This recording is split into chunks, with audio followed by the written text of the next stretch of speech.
Oh, finally, the track is done, and my remake is ready to be uploaded. Hold up a minute. No! God damn it, Dylan! Talking and saying whoops.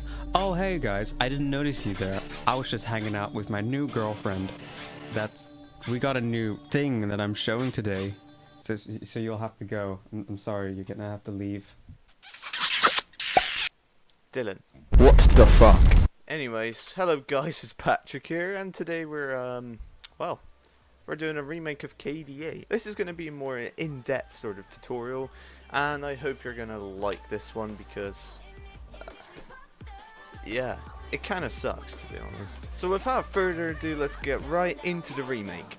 You ready for this? Let's go! See, 언제든지 내 모습 magic 단 한 번에 내가 잡아 절대 기죽지 않지. So the first thing I want to say is that I've actually got the instrumental and the vocals on its own here, so you can have a listen how they sound like. Can you feel the rush now? Ain't nobody bringing us down, down, down, down, down, down. They could try, but we're gonna wear the crown. And then the instrumental was like this.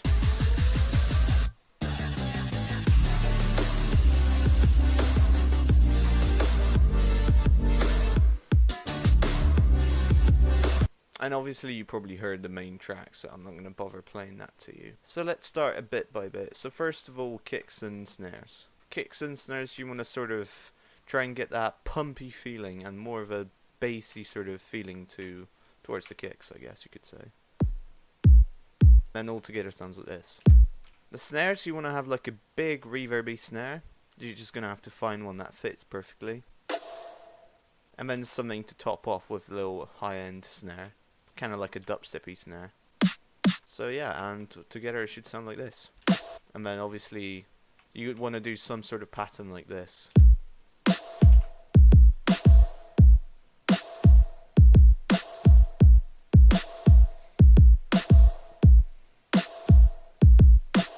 Alright, so that's for the kicks and snares. So let's get to some cymbals and some sound effects, I guess. So in the pre-drop, or sort of like the bass thing, we hear this sort of sound.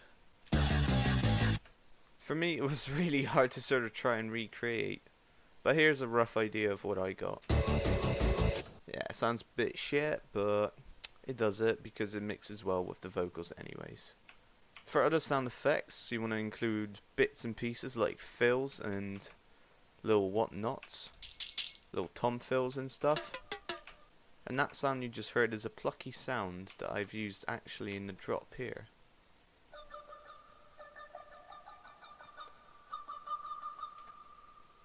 What the fuck, Blizzard? And the other fills that you want to include in between should sound something like this. And extras as well if you want to top it off.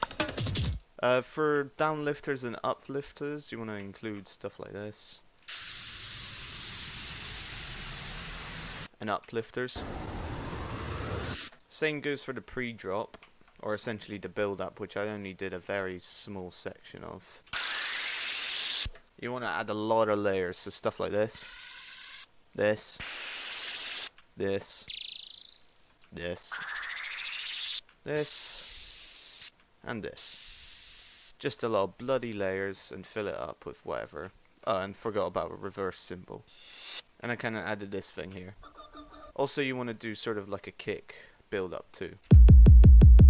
Now let's get to the more sort of music theory sort of stuff, which is the chord. Now the chords was a big pain for me, but with help of Dylan's amazing tutorial, I managed to figure out the chords and get the exact ones in as well. So the chords is this one, and this one, the next one, and the last one. And then you got these plucky ones here that go in between. So all together it should sound like this.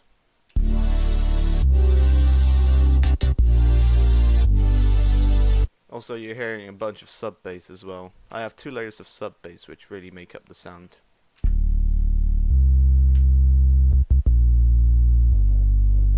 For the second part you want to sort of make a thing like this.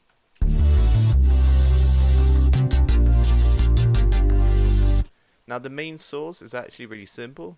Just a simple saw wave with 6 unison, detuned to about 0.08. An MG low filter which opens up every time you do a chord. And this is the LFO that does it. For some effects you want to use all this stuff. Really, this is just a preset I used from Dylan Torchi's video. I'm sorry, but it just sounds pretty good. And to be honest, it's really simple. The plucky chord is actually fairly similar in a way, but you want to use 10 unisons. And these are the effects that are being used. Now I've added another layer of source just to sort of make it, you know, saucy. And this is what it sounds like. Has more sort of brightness to it compared to the other one, which is more mid-range based, I guess you could say. And of course the bass goes in this sort of format.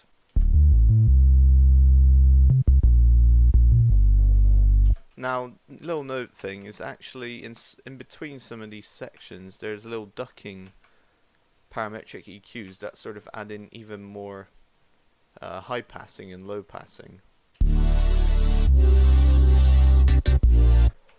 Now to be honest, I should have probably done it for the other souls as well, which I'm actually going to do now. To sort of show you how it works, you get the chords you're looking for. So for example, this would be the Eurobrassy ones.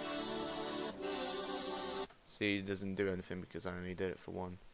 Now you go to the chords section on the bus, go to make a new parametric EQ, select type to high pass, oh, low pass actually, my bad.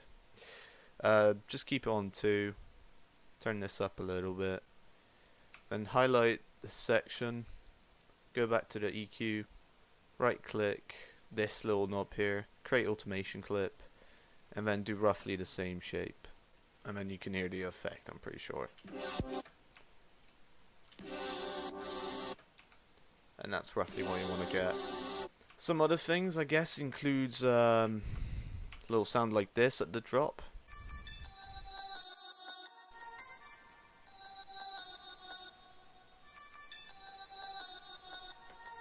And then at the end, because I didn't actually do the other section, I put a subfull with one of the acapellas actually being really reverbed, you know, sort of ending the song, with a little volume filter here too, so that it doesn't overload. For this little sound, I've actually used another sample from Dylan Torchi's video, which sounds like this. But obviously you want to use lower octaves, and that's what it sounds like. I also used it in between here. And now for the quick mastering, this is all the volume levels I've used.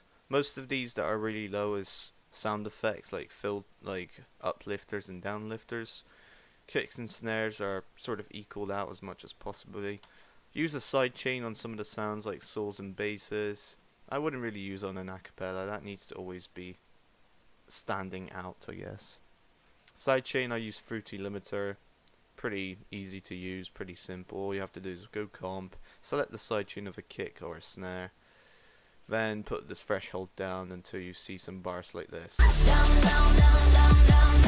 And you sort of just adjust it to whatever your liking is. For the quick mastering tips, I guess I got Fat Filter Pro Q2 with these sort of options.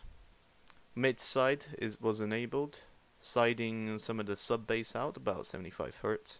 I've midded a bit of the high end so that it's the whole song is more brighter. Reduced some resonant sounds and annoying frequencies, and I guess I put this down a little bit and boosted some of the mid ends, about from 200 to 500.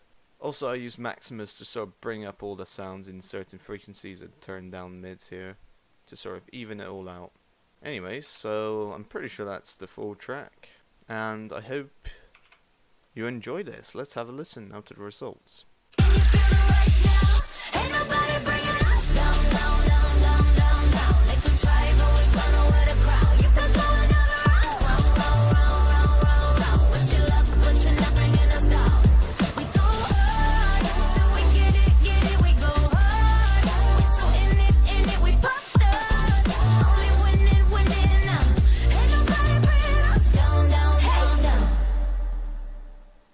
So I hope hope you guys enjoy this, and excuse me now, I'm going to fell No Nut November. Peace.